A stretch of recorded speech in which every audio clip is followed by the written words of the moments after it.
मदरसा आधुनिकरण शिक्षक साथियों को मेरा नमस्कार। मैं पंकज मिश्रा, मदरसा आधुनिक शिक्षक। दोस्तों, जैसा कि आप जानते हैं कि इस समय मदरसा आधुनिकरण शिक्षकों को लेकर के चारों तरफ चर्चाएं चल रही हैं। खासकर आपके प्रदेश में, आपके विभाग में काफ़ी हलचल दिखाई दे रहा है और अब पहले से काफ़ी ज़्यादा उम्मीदें बंधी हैं कि हम लोगों का कार्य अब थोड़ा जल्दी हो सकता है। अभी हुआ नहीं है दोस्तों, शुरुआत हुई है। ऐसी जानकारियां मिल रही हैं कि हम लोगों के कार्य में थोड़ी सी हलचल आई है और मंद गति से चल रहा है। उसकी गति तेज बढ़ाने के लिए हम लोगों ने एक विचार किया और इस विचार पर आप लोगों का भी सुझाव मांगा गया। कुछ शिक्षक साथियों ने तो अपना सुझाव दिया है, लेकिन कुछ लोगों ने इस पर चुप्पी साध ली है। और कल कुछ शिक्षक साथियों ने हमारे सलाह भी दिया, मशविरा किया हमसे और उन्होंने एक धरने का प्रोग्राम बनाने का सुझाव दिया। उस पर हम लोगों ने काफ़ी गहनता से विचार किया और विचार करने के बाद एकता टीम के प्रदेश अध्यक्ष सिकंदर बाबा के पास बहुत से शिक्षकों ने भी फ़ोन किया और उनको एक धरने का सुझाव दिया। अब आप लोगों से हम लोग जानना चाहते हैं कि ये धरना कब, कहाँ और कैसे लगाया जाए। इसके लिए भी आप लोग सुझाव दें, क्योंकि आर्थिक स्थिति इस समय सबकी गड़बड़ है और धरने में खर्चा भी लगेगा दोस्तों, और सभी लोग परेशान भी हैं, ये भी सत्य है। तो ऐसा कोई विकल्प निकाला जाए कि हम लोगों का कार्य भी हो जाए और ज़्यादा खर्चा भी ना लगे। इसके लिए आप लोग अपना सुझाव जरूर दें। और जैसा कि आप लोग जानते हैं कि एक संयुक्त मोर्चा, मदरसा आधुनिकरण शिक्षकों के लिए एक संयुक्त मोर्चे का गठन किया गया। उसमें हाजी समीउल्लाह साहब ने बहुत अच्छा प्रयास किया। उनके प्रयास से सभी संगठन के पदाधिकारी एक हुए और एक मंच पर आकर के अपनी एकता दिखाई। लेकिन दुर्भाग्य है दोस्तों कि संयुक्त मोर्चा बनने के बाद जिस तरह से हम लोगों ने उम्मीद की थी, ऐसा कोई कार्य नहीं हो पाया। अभी तक लगभग 1 महीना हो रहा है,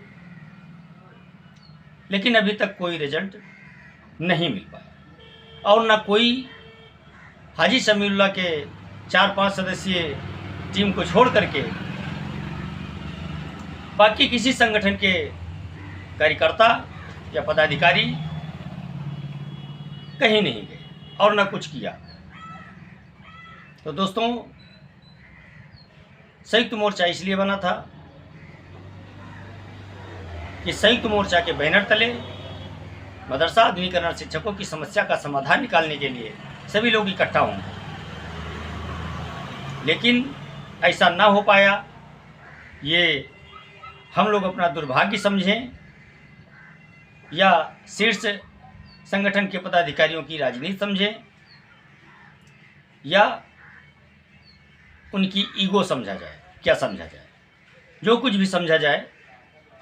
लेकिन वक्त के साथ साथ फैसले बदलने पड़ते हैं और परिवर्तन प्रकृति का नियम है, ये भी आप लोग जानते हैं।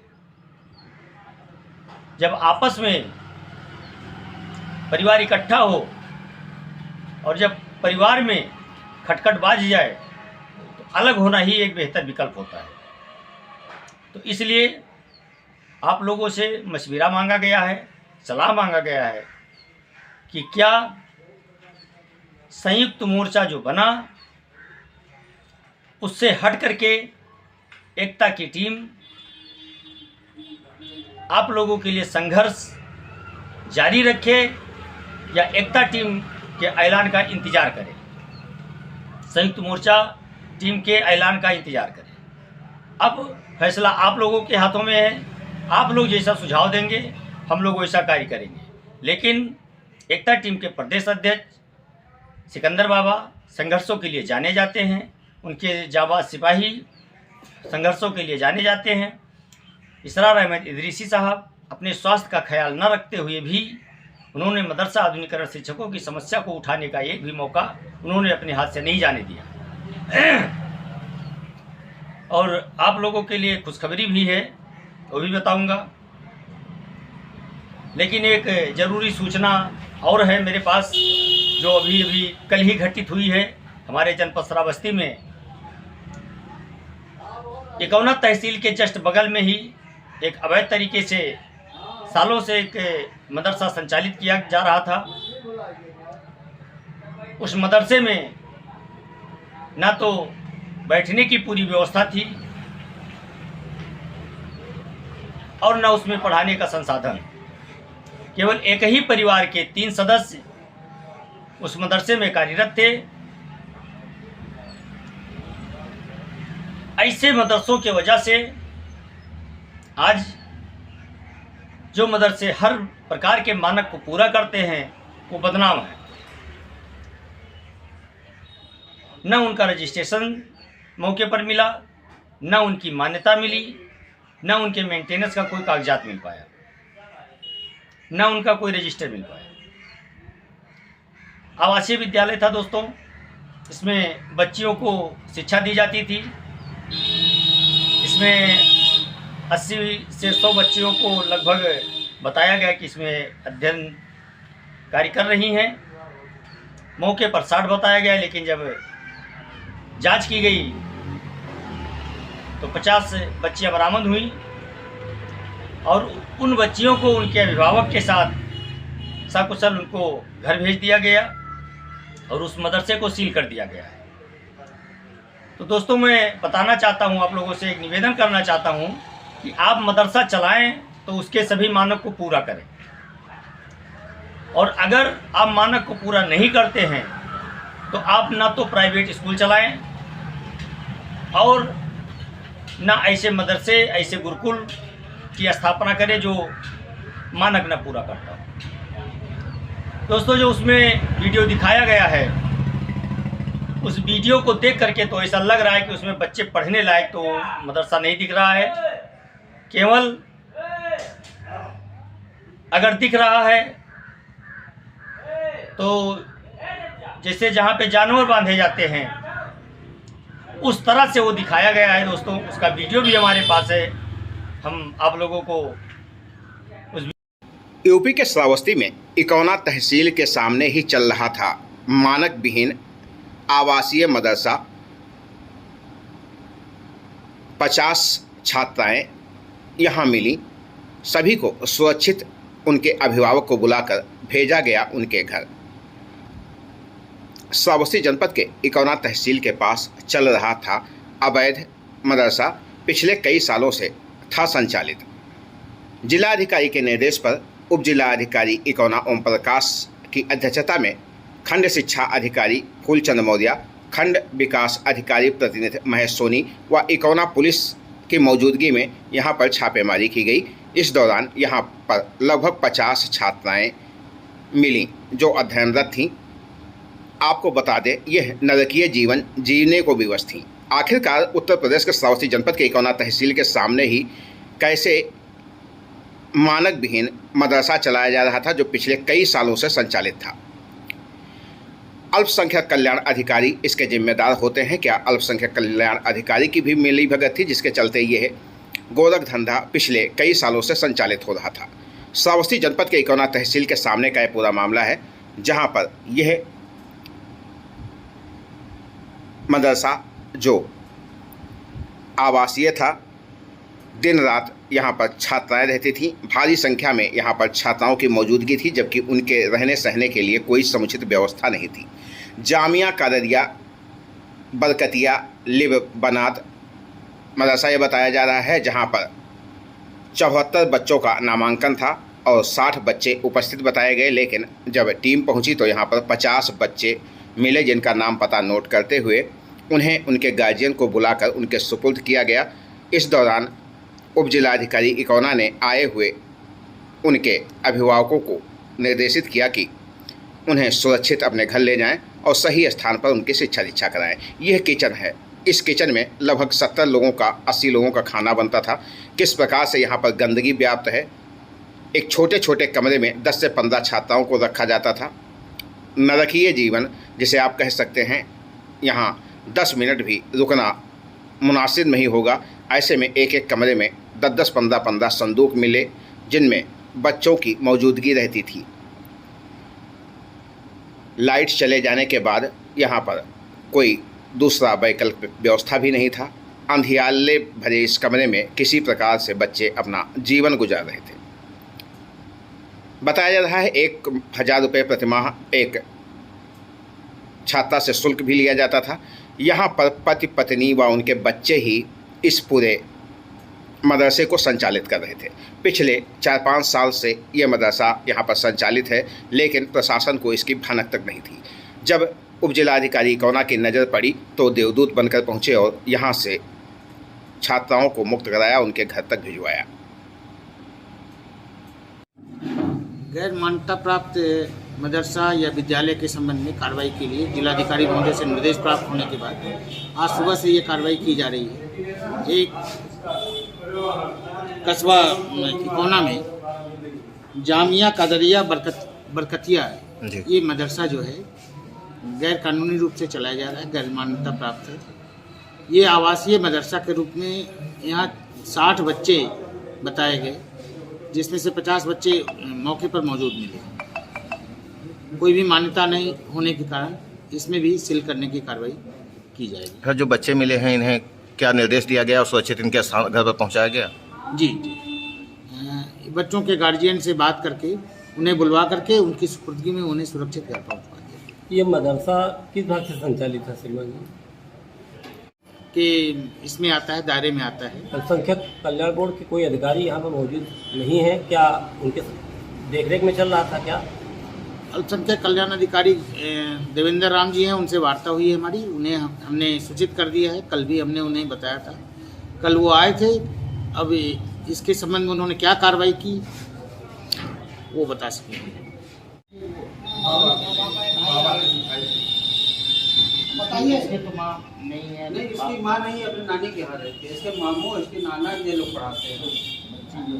नहीं तो आप बुलवाओ कैसे, अब किसके सुपुर्द में किया जाए? फोन किया गया है, फिर आएंगे। चलो किनारे करो आप और बताओ। सबके यहाँ हो गया, सबके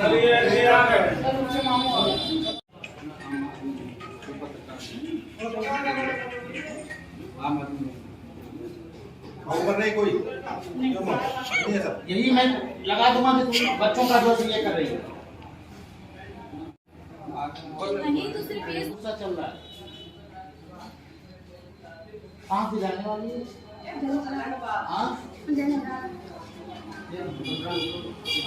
बलरामपुर एयरपोर्ट यहाँ क्यों आई? पढ़ने की। क्या सीखी हो तुमने? इससे पहले कहीं नहीं पढ़ी थी? यहाँ आवासीय का कोई आपके पास जब अनुमति नहीं है तो कैसे रख रहे इतनी बड़ी बड़ी लड़कियों?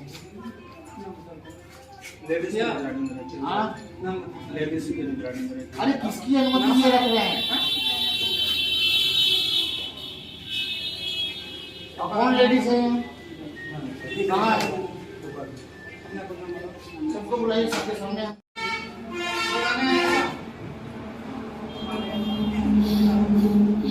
कब आई हो बेटा तुम? आज ही आई हो? किसके कहने पर आई हो? किसके कहने पर आई हो? क्यों आई हो? गुस्सा चल रहा है। कहाँ से जाने वाली है?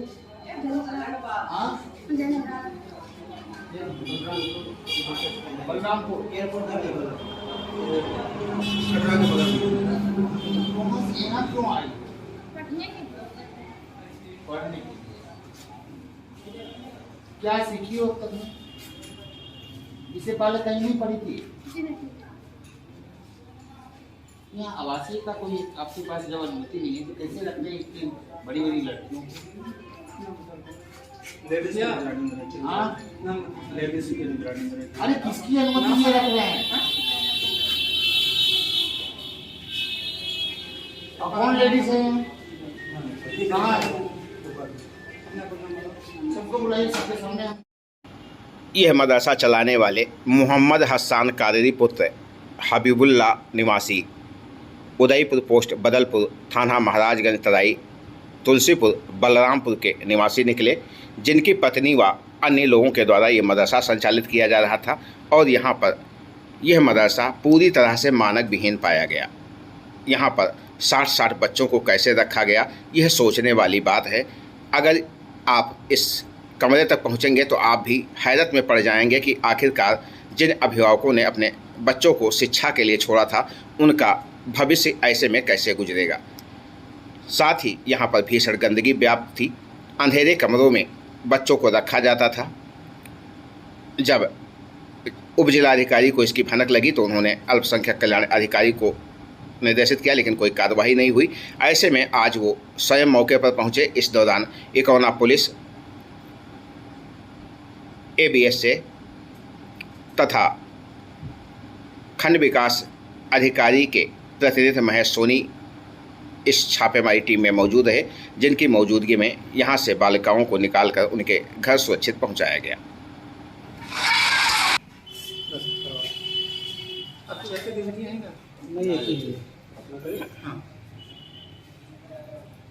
आपको प्रोफिट ना हो आपके हो चाचा लिख लो आगे ना।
वहाँ कहाँ से उठी? यही इसी में कहाँ से? लेडीज सब लड़कियाँ हैं ना। लेडीज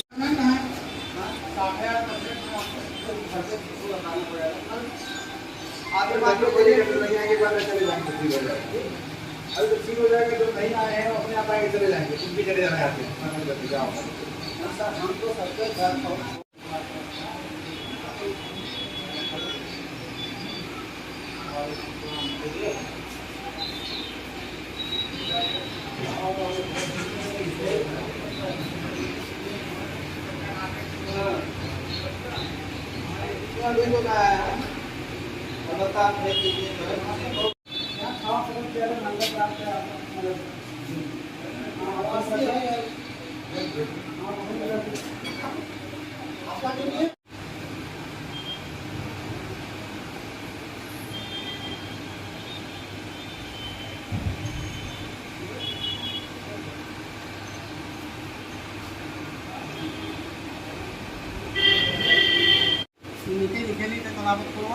हाँ ये नहीं कहा मैं जैसे नाम लिखा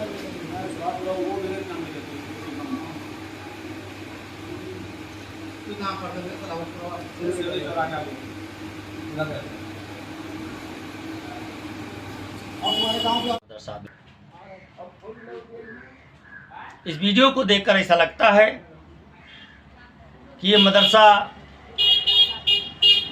नहीं, ये बिजनेस का जरिया था।